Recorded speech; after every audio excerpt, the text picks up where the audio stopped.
I hope you had a wonderful day because I am about to ruin it. I want to talk about one thing and one thing only. Drops in old school RuneScape and how I am tired of seeing this every day on old school RuneScape subreddit. I mean, look at this.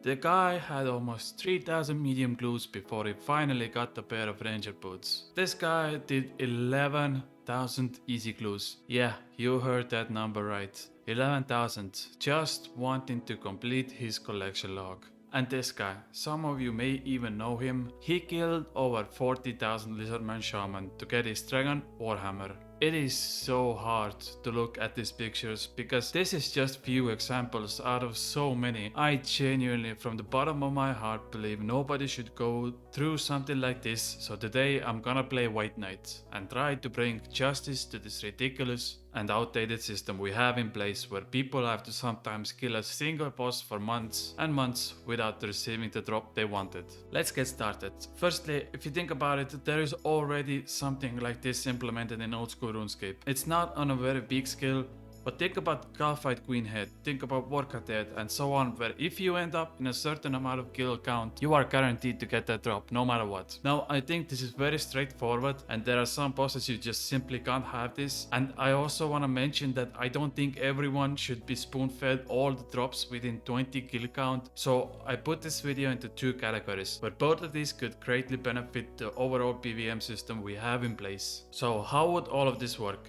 I think there is two important aspects here that could be changed in old school RuneScape. First one is the fact that if you are going out for completing a boss, I think there is some incentive here to make sure you get less and less duplicates the more you kill. So let's take for example Bandos. Once I get my Bandos chestplate as my drop, it will make so much sense that there is more likely now for me to get either the boots, the hilt or the tassets as my next drop. And that goes on and on until I complete the full circle and then it restarts. So we don't end up in a scenario where you get 7 chestplates and 0 tassets. Another good example, I'm gonna do some maths now, I'm not very good at this, so feel free to insult me in the comments if anything is wrong here. I think Paros is a very good example for drop rates and how they should be changed. If you look at this graph made by the good people of Old School RuneScape Wiki, it shows that if you want a, let's say, full Darok, for example, completing over 2000 Paros chests, which takes about 150 hours on a medium level account on average, and even after 150 hours you still might have to do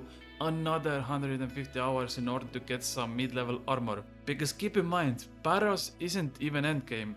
The content is literally meant for people in the range of 80 to 100 combat.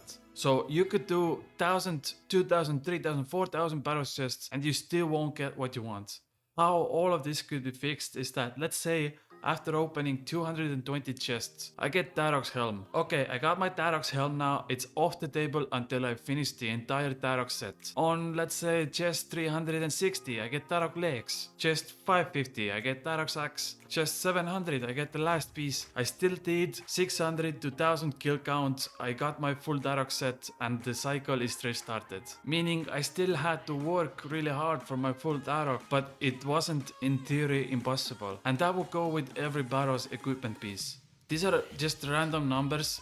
Again, the idea is just the fact that you still have to work for the gear you obtain, but it doesn't take you absurd amount of times without any guarantees. So you don't end up in a situation where after you opened your 2000 Barrow's chests, you have 7 Tarok axes and 0 Tarok helms, which just feels awful and isn't fun for literally anyone. And the second aspect I would love to see changed is bringing down the drop rate of an item every time you kill a boss. Let me explain this. The way drop rates work in old school RuneScape already have a fundamental flaw in that there is a real possibility that you will never ever see a drop you are looking for. It's very unlikely, but it is possible. And I think that goes against the entire value of MMOs in general, where killing bosses and getting the loot is one of the big reasons this genre exists in the first place. And a good solution for that would be to always decrease top rates for uniques whenever you kill a boss. So for example, in this clip I'm killing Kraken right now. The drop rate for a Kraken tentacle is 1 in 400. Now after I get this kill, the idea would be to bring the drop rate down to 1 in 399. and so on, until we get the guaranteed drop rate after 400 kills. And after I get the drop, the cycle is restarted again, and the drop rate goes to 1 in 400 again. That way I know for a fact that I will get my tentacle after 400 kills no matter what, and I don't have to worry about potentially staying here for 3 or 4 days or even weeks, and even then I might not get my tentacle. You keep the RNG factor, where you still might get the drop after 100 kill count, after 200 kill count, and so on, but every kill gets you closer and closer to that drop you've been waiting for. And by the way, I just want to point out that RuneScape 3 already has this implemented in some scenarios, and it works really well. Not only does it work on some PvM bosses, they have also implemented this on skills like farming and like archaeology. They even implemented this on clues, so for instance, not getting third age pieces when opening hard caskets increases very slightly every time you open a casket, meaning you still likely have to complete hundreds and hundreds of hard clues before you obtain third age, but you know for a fact that it's coming at one point, and the chance is increased with every clue you open. So instead, for example, you could now do 500 hard clues for a third age piece, instead of the system we have in place right now, where you might have to open 2000 hard clues and receive nothing. And I know, RuneScape 3 and Oldschool RuneScape aren't really the same game anymore, but there is some truth to all of this.